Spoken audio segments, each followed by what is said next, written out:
My name is Enno Tamm, and I work for an environmental nonprofit called Ecotrust Canada, based in Vancouver, British Columbia. And I'm here in Sydney talking about a new initiative that Ecotrust has launched called Thisfish. And it's a seafood traceability system that allows consumers to trace who caught their seafood, how it was caught, where it was caught, and when it was caught.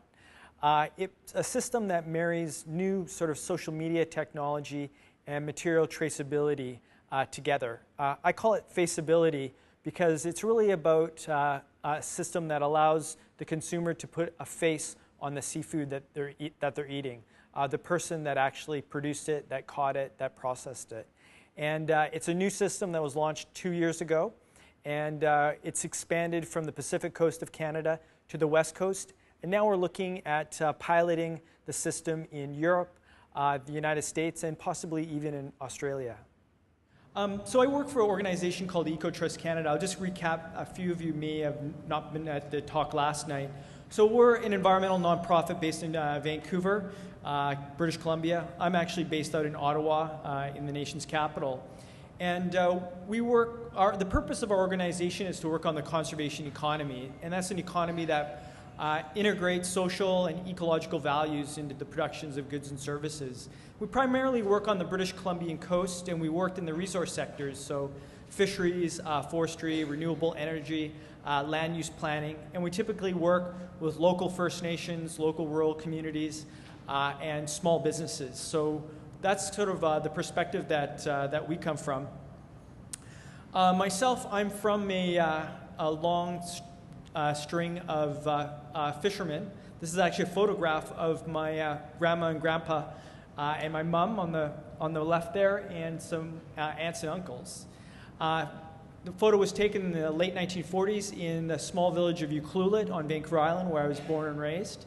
And my great uncle had moved out from Newfoundland in the 1920s out there to become a fisherman. And when he arrived there, there weren't very many white settlers at the time. It was still a predominantly Aboriginal area, and the name of the town, Ucluelet, means the people of the safe the safe harbor, or the safe landing place. So I was sort of born and raised in the fishing industry and went to university and have an academic background in communications and political science. So what I'm going to talk to you today about is really about those two things, about fishing, storytelling, and communications. So our tagline of our seafood traceability system, which is called Thisfish, is discover the story of your seafood. And I just want to briefly start with the very beginning of the story. And that happens about 2 million years ago, when the first sort of hominin species, our ancestors, started hunting for aquatic species. And of course, a lot has changed in the seafood industry since then. But a lot of things actually have stayed the same as well. I mean, fishing is still very much about a combination of both the luck and the skill of the fish harvester. There's still that sort of struggle between man, and most of the fishermen are typically men, and beast. And the power and how overwhelming the ocean is. No matter how big our fishing trawlers might be, every year they still sink on the west and east coasts of Canada. So where are we today in terms of the fishing industry? Well, there's a lot of problems in the seafood supply chain, and I just want to go through a couple of them. There's a complete disconnection between the producers and consumers in the seafood industry, and that's been a huge change. I mean, 200-300 years ago, I think people typically were fairly close to the food that they were eating and had direct relationships. There's rampant mislabeling. There's been a lot of surveys and investigative reports in North America that shows about 20 to 40% of the product is mislabeled. You think you're buying one species, but it's actually another. And it's typically an endangered species mislabeled as a non-endangered, or a cheap species mislabeled as an expensive species. There's lots of misinformation and false assumptions abound in the seafood industry. And a lot of this is actually about freshness and quality, and consumers are quite confused, and actually a lot of chefs and others in the industry. Imperfect information, which leads to market manipulation. And that's typically happens at the harvester and consumer level.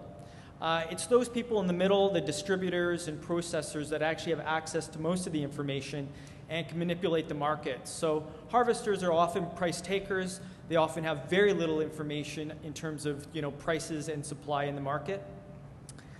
And so the seafood industry has really become a faceless global commodity driven by price and not by quality or sustainability or other attributes. And this hasn't been good for either consumers or fish harvesters. So in 2008, a group of fish harvesters that we'd been working with on Vancouver Island came to Ecotrust Canada, and this is one of them, Captain James Scarfo, a salmon fisherman. And they wanted us to look at building a seafood traceability system. And there were two reasons why the fishermen wanted this. First, they saw government regulation coming down and more government regulation around traceability. So they wanted to be proactive and get ahead of the curve and build a system that was cost effective and that they had a part in creating and not have it just jammed down their throat by government bureaucrats. And the second one is they wanted to sort of decommodify their seafood. They didn't want to, dump their product that was, quality and sustainable into this commodity market. They wanted to kind of put their own face on their seafood and market it, and hopefully get premiums for the quality and sustainability of their catch. So as a result of that, we put together what is now called Thisfish, a seafood traceability system that connects the harvesters to the consumer. And it really marries material traceability with sort of new online traceability and, online social media technologies.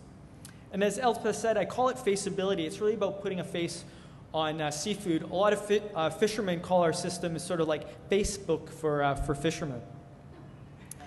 And we launched our beta version in 2010 on the Pacific Coast, and then the following year, we launched our full system at Thisfish.info in June of 2011. So what I'm going to do is just kind of describe to you how that actual system works, and then I want to talk a little bit about some of the behavioral changes that we see that are resulting from this traceability system. And the results are actually it's just anecdotal right now. I mean, this is still very much a live experiment. We're learning lessons, almost every week on how people are using the system. And the objectives of this fish are really to foster trust and authenticity in the seafood value chain, to enable consumers to make more informed choices about the seafood they buy, and to reward fish harvesters and seafood businesses that are committed to promoting quality, storytelling, and sustainability through traceability. And the foundations, there's sort of three pillars of our system that are sort of the foundation, and one is technology. So we have an online system to manage and share traceability data. We have standards. So we have data transparency, coding, labeling, chain of custody standards. And then we also have validation. All that data that's uploaded into a system, how do we know it's true? So we're looking at it, putting in place assessments and auditing to make sure that the information is true and accurate. And that's really the three pillars that provides integrity to the system that we're trying to develop.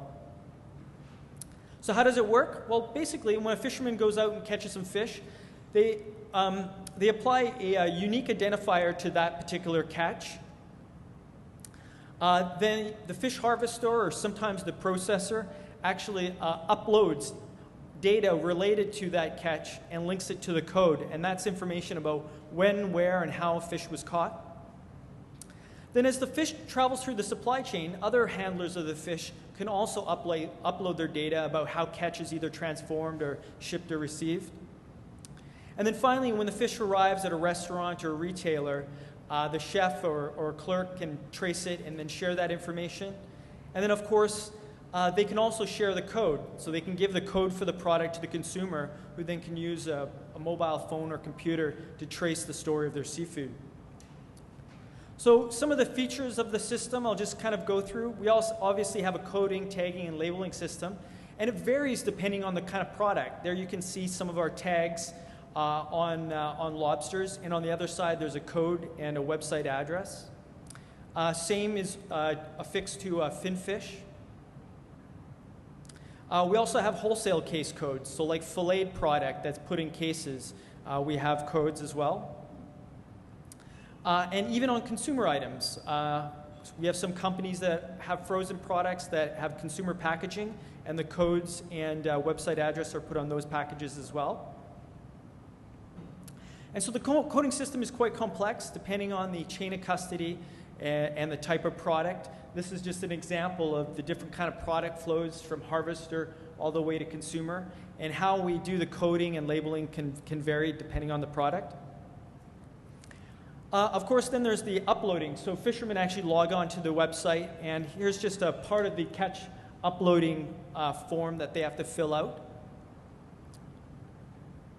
And then, of course, you can actually trace your fish. So you can go on either your mobile phone or to the full website, and you just type in the code that you see on your little tag, and then press trace, and here's the type of information that you'll receive. So here's, by way of example, is a lobster catch. So the tag would be on a lobster. You can see the fisherman who caught it and how it was caught. There's a map showing the area where it was fished, the landing port. And you can click on these expandable blue boxes, and here you can actually see a little description of the fishery and actually the eco ratings. So you can see seafood wash, sea choice, ocean wise. If it was MSC, you would see it. So we actually do not rate the sustainability of the seafood. There's a lot of organizations that do that, but what we do is we bring all that information together so that it's accessible to the consumer and it's presented in a vivid way. And you can actually click more info, and you can go to a whole profile on the fisherman, profile on the species, profile on the catch method, and get a lot more information. So we've designed it so depending on your level of interest, you can mine the information and get into more detail depending on your level of interest as a consumer. And of course, it's not just the fish harvester. In this case, you can see the fish harvester, it was caught by bottom trawl, and then the processor and the distributor have also added themselves to the chain. So it's also expandable depending on how long the seafood supply chain is. And the other thing that's, I think, really unique about our system is that it's not a one-way flow of communication. That's why it's sort of social media. It's a two-way flow.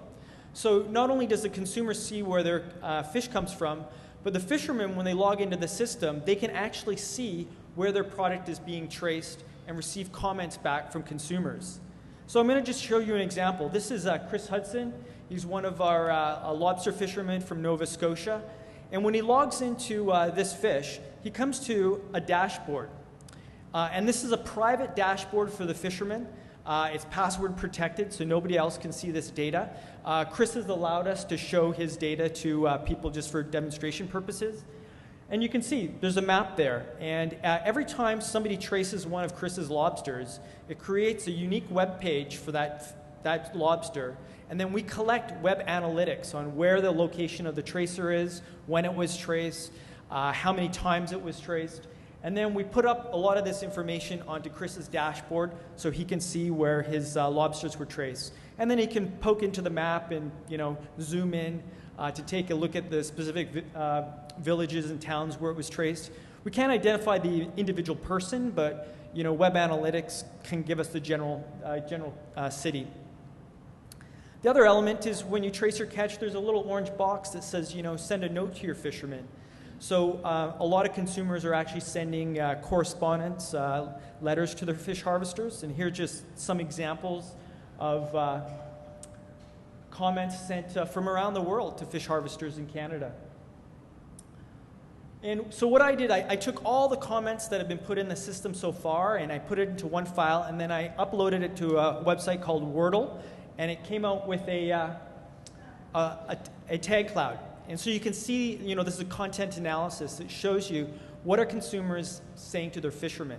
And, the biggest thing they're saying is thank you. And also, great fish, good. It was very, very positive. There's a few times where the product wasn't very good, but that's the exception, it's certainly not the norm. So since we launched in 2010, the system's grown quite a bit. This year we'll have probably well over 6 million pounds of seafood traceable through our system.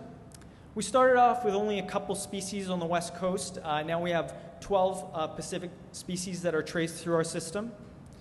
And in 2011, we expanded into Atlantic Canada, and this is a group of lobster fishermen in Matagan, Nova Scotia.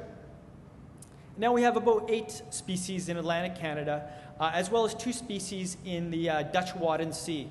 So we have a small pilot in operation in the Netherlands at the moment. And we have about 385 fishing vessels registered in the system right now. They're kind of equally divided on the east and west coast of Canada. And we're just starting to work with a group of freshwater fishermen on the Great Lakes as well. And in 2011, Canada's second largest retailer, Sobeys, joined Thisfish. And so now Canadians, they have 1,300 stores across Canada. So now Canadians can actually buy traceable catch in their store, in Sobeys across Canada. So I want to talk just briefly about some behavioral changes that we've seen as a result of the system. Again, I qualify the remarks by saying this is highly anecdotal. We're just now receiving a lot of feedback and trying to do research to find out how people are using the system. So the one thing that we found out is that our system improves quality because transparency creates accountability. If a fish harvester and a processor knows that their face is going to be on their product, they're going to take care of it a lot better. And we have a lot of anecdotal information coming back from processors that the quality is improving. Fishermen go out on shorter fishing trips to make sure the quality is higher. And a lot of the product that gets traced, for instance, is high quality. So in the lobster industry, they're tracing the highest quality product and putting it into premium markets. We're also seeing that the system encourages loyalty to local and quality processors and harvesters. You know, a retailer had no idea who caught their fish or where it usually came from. Like in terms of Pacific halibut, they call up a distributor and say, we need halibut. It could come from Alaska, it could come from British Columbia, it could come from Russia. But now with our system, we are starting to see a lot more loyalty and longer-term relationships being built in the supply chain. And we're starting to see some rewards given back to the producers for quality and sustainability. That includes price premiums that some of the fishermen are receiving. It includes actually not having prices go down. So during big swings, there's a lot more stable prices for a lot of the fishermen that are in our system. And actually, some of the fishermen have found new markets and been able to create even new products and market them because they're traceable. So these are sort of real tangible economic benefits coming back to some of the fish harvesters. The system also empowers and educates the consumers. So consumers can see information about the eco ratings and how things are caught. They can also see information about freshness and quality. So when the fish was landed, when it was frozen or processed. So where are we right now with this fish? Well, we're still growing supply, both in Canada and the US, bringing in more fishermen, more species, new fisheries. We're looking at pilots, extending our pilots in Europe. And Tasha was here in May looking at perhaps setting up a pilot in Australia. And I'll be spending probably the next week going to talk to the seafood industry in Australia about setting up a pilot here. And we need to grow demand for traceable products. And the way we're going about doing that is we're just now engaging chefs and restaurants as key market influencers. So, you know, a year ago, we really didn't have enough volume in our system to bring in the restaurants. But now there's enough volume going through our system that we're going to start to bring in restaurants and chefs into our system. And then we're going to start to experiment with new approaches to engage consumers in tracing their fish and perhaps help to change behaviors. So we actually got Sobeys to run a trace and win contest. So people could trace their fish and win a gift card of $200 every week. They did a draw. So we're looking at various ways to engage and excite the consumers and possibly even kids. We get a lot of kids sending fishermen emails, and a lot of teachers have approached us as well about using it as an educational tool. And we're also expanding. We've actually just started up a forced traceability system. It's just it's in its very fledgling state at the moment.